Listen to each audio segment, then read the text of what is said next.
je lah dengan sepatu roda ke. Alamak, lelaki handsome lah. Hai. Awak seorang je ke? Ya, saya seorang. Apa boleh saya bantu? Oh tak, awak ni Helox lah. Kalau saya nak kenal boleh?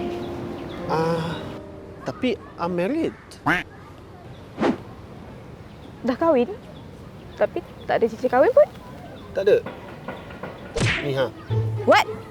Biadab. Saya hanya hormat wanita yang jaga kehormatan dia. Apa saya buat? Approach awak ni terlalu gatal lah. Habis tu, tak kata macam mana?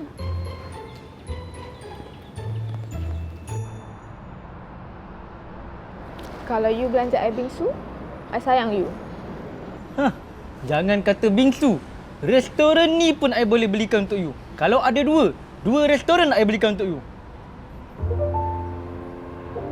Muhammad ni lagi. Awak.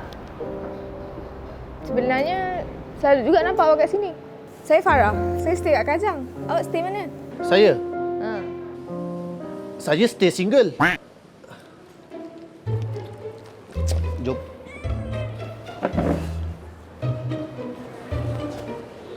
Maksiat tu.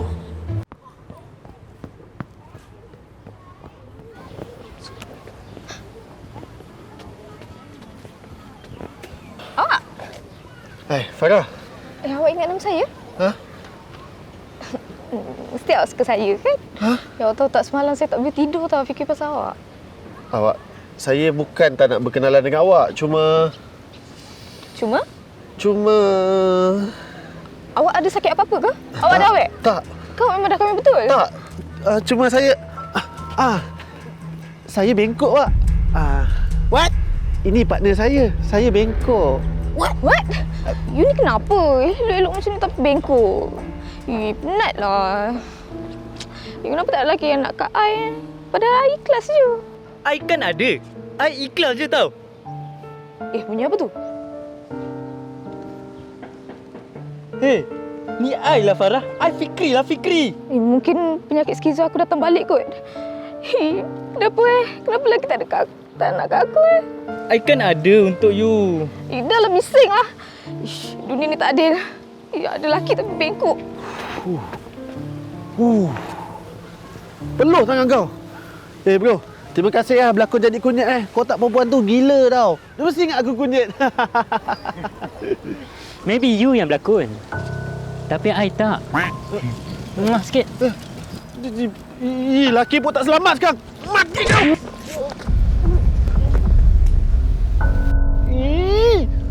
Kenapa? Tu tempat Farah lagi.